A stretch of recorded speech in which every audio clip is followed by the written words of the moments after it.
നിങ്ങളുടെ favourite shows ഇനി ഒരിക്കലും മിസ്സാവില്ല. ഇപ്പോൾ C5 കാണും നിങ്ങളുടെ ഫേവറേറ്റ് ഷോസ് തികച്ചും സൗജന്യമായി. വർമ്മ സാറ് ഹൃതിക മോളെ നിന്നെ ഏൽപ്പിച്ച് വിടണോന്നുണ്ടെങ്കിൽ നിന്നോട് അത്രയ്ക്ക് വിശ്വാസം ഉണ്ടായിട്ടാ. കണ്ണിലെ കൃഷ്ണമണി പോലെ നീ ആ കുട്ടിയെ കാത്തോളണം. അശ്വിൻ ലീവിന് നാട്ടിലെത്തുന്നതിന്റെ പിറ്റേ ദിവസം ഞങ്ങൾക്ക് നിശ്ചയം നടത്തിയാൽ കൊള്ളാമെന്നുണ്ട്.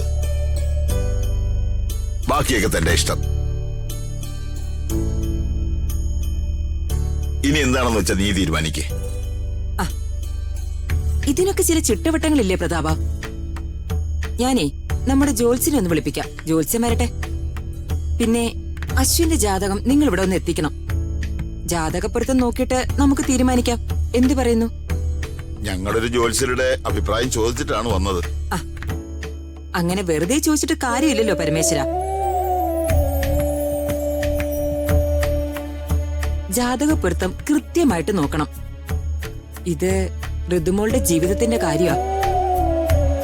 വർഷങ്ങളായി ഈ കുടുംബത്തിലെ എല്ലാ കാര്യങ്ങളും നോക്കുന്നത് കായംകുന്നത്ത് തിരുമേനിയാ. അല്ല, തിരുമേനിയെ കുറിച്ച് കേട്ടിട്ടില്ലേ? പ്രസിദ്ധനാ. തിരുമേനി കവടി നിരത്തി കാര്യം പറഞ്ഞ അത് അച്ചട്ടാ. തിരുമേനിയെ വിളിച്ചു വരുത്തി ഋതികയുടെയും അശ്വിന്റെയും ജാതകപ്പൊരുത്തം നോക്കിയിട്ട് നമുക്ക് എൻഗേജ്മെന്റ് ഡേറ്റ് ഫിക്സ് ചെയ്യാം. ശരിയാ, എന്നാ പിന്നെ അങ്ങനെ ചെയ്യും.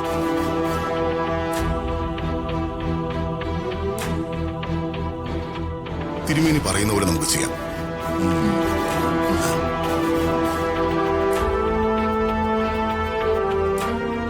ജോത്സ്യനെ അമ്മ തന്നെ വിളിച്ചു വരുത്തി ഋതികയുടെ എൻഗേജ്മെന്റ് ഡേറ്റ് ഫിക്സ് ചെയ്യാൻ പോവാണോ?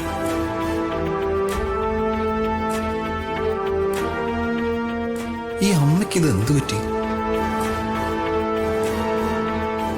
സാധ്യമാണെങ്കിൽ ഇന്ന് തന്നെ നമുക്ക് ജോത്സ്യരെ വിളിച്ച് ജാതക പൊരുത്തം നോക്കിയിരിക്കാം. എന്തു പറയുന്നു? എന്നാ അങ്ങനെ. ചേച്ചി, ജോത്സ്യനെ ഒന്ന് വിളിച്ചോ.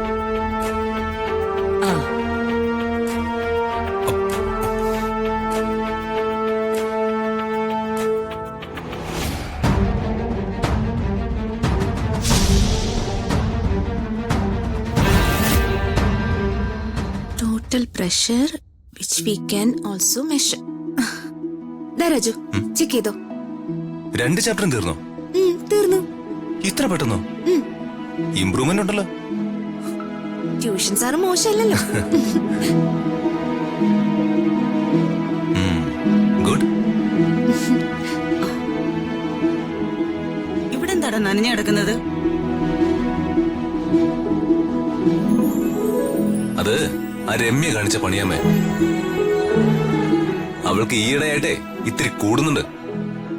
അമ്മ ഒന്ന് പറഞ്ഞു നിർത്തിയാ നന്നായിരിക്കും. നീ ഇനി ആ കുട്ടിയോട് വഴക്കിനൊന്നും പോണ്ട. രമ്യയോട് ഞാൻ പറഞ്ഞോളാം. നമ്മളെ ചായ കുടിക്കേ. Thank you. അമ്മ ഇന്ന് സ്പെഷ്യൽ ഗെറ്റപ്പിലാണല്ലോ.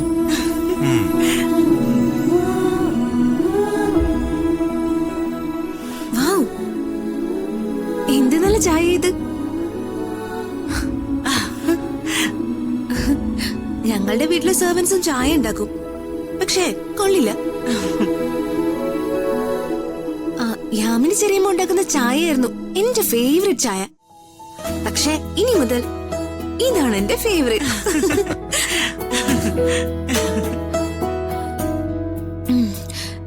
രാധമ്മ എന്ത് ചേർത്തിട്ടാ ഈ ചായക്ക് ഇത്രയും സ്വാദ്? സ്നേഹം. സ്നേഹോ?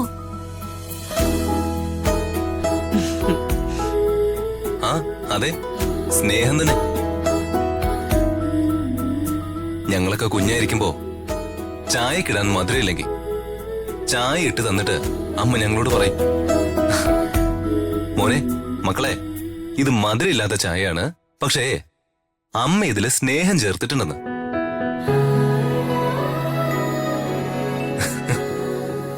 അപ്പൊ ആരാണോ ആദ്യം ചായ കുടിച്ച് തീർക്കുന്നത് അവർക്കായിരിക്കും അമ്മയോട് ഏറ്റവും കൂടുതൽ സ്നേഹമെന്ന്. ഞാനും ചേച്ചിയും ശ്രീയും കൂടി മത്സരിച്ചങ്ങ് ചായ കുടിക്കും. ഒന്ന് പോടാ അവിടുന്ന്.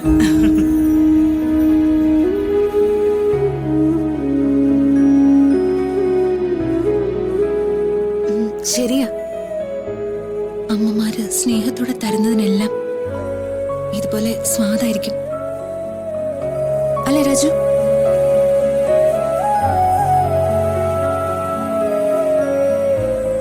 ഞാനിതുവരെ എന്റെ അമ്മയെ കണ്ടിട്ടുമില്ല, അമ്മ ഉണ്ടാക്കിയതൊന്നും കഴിച്ചിട്ടുമില്ല.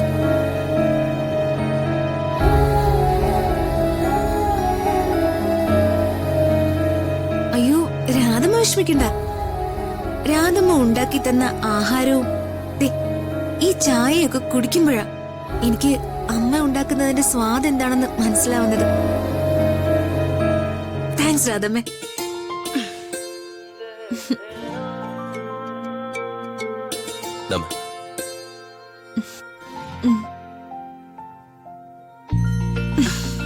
ആ ഗ്ലാസ് ഇങ്ങ് തന്നേക്ക് മോളെ. അത് മാഡം, ഗ്ലാസ് അമ്മയുടെ കയ്യിൽ കൊടുക്ക്. രാജു ഇതിൽ ഇടപെടണ്ട. ഞാൻ ചായ കുടിച്ച ഗ്ലാസ് കഴുകി വെക്കാനൊക്കെ എനിക്കറിയാം. അല്ല, എന്താ മോളെ ഈ പറയുന്നത്? മോൾ ഗ്ലാസ് കഴുകാനോ? അതൊന്നും വേണ്ട. അതെന്താ ഞാൻ ഗ്ലാസ് കഴുകിയാല്? രാധമ്മ എന്നെ മോളെ പോലെയല്ലേ കാണുന്നത്? അതെ. അപ്പൊ ഈ മകൾക്ക് ഇവിടുത്തെ കിച്ചണിൽ കയറി ചായ കുടിച്ച ഗ്ലാസ് കഴുകാനുള്ള അവകാശം പോലും ഇല്ലേ? ഈ കുട്ടി രാധമ്മമാർക്ക്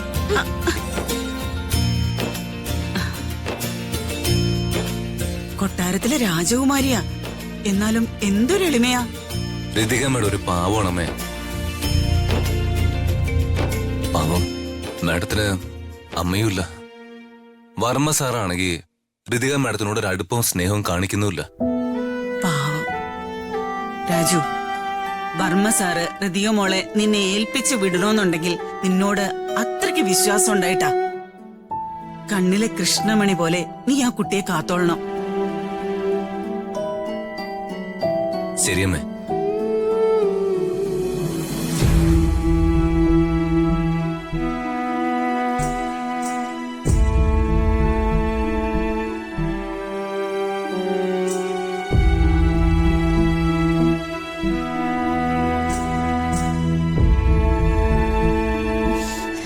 ശ്രീ ശ്രീ ഋതു, നിനക്ക് എന്തു പറ്റി ശ്രീ? നിന്റെ മുഖം എന്താ വല്ലാതിരിക്കുന്നത്? ഞാൻ അങ്ങോട്ട് പോയപ്പോഴേ നിന്നെ ശ്രദ്ധിച്ചു. നിന്നെ ഇതിനു മുൻപ് ഞാൻ ഇങ്ങനെ കണ്ടിട്ടേ ഇല്ല. കുറച്ചു ദിവസമായി ഞാൻ നിന്നെ ശ്രദ്ധിക്കുന്നു. നിനക്ക് എന്തോ കുഴപ്പമുണ്ട്. പറ ശ്രീ, എന്തെങ്കിലും പ്രശ്നമുണ്ടോ? അത് മോളെ, അവൾക്കേ 1-2 ദിവസമായിട്ട് സുഖമില്ല. തലവേദനയാണ്, പനിയാണെന്നൊക്കെയാണ് പറയുന്നത്. പനിയോ? ഹേയ്, ശ്രീക്ക് പനിയൊന്നുമില്ലല്ലോ. അല്ല, ഇത് അങ്ങനെ എപ്പോഴും വരുന്ന പനിയല്ല. അയ്യോ, അങ്ങനെ എനിക്ക് സൂക്ഷിക്കണം. ശ്രീ, നീ വാ, നമുക്ക് ആശുപത്രി പോവാം. ഋതു, എനിക്കിപ്പോ പനിയൊന്നുമില്ല. ഞാനൊന്ന് റെസ്റ്റ് എടുക്കട്ടെ. നീ ചെന്ന് പഠിക്ക്. ഡൗൺലോഡ് ചെയ്യൂ C5 ആപ്പ്. കാണൂ എല്ലാ എപ്പിസോഡുകളും സൗജന്യമായി.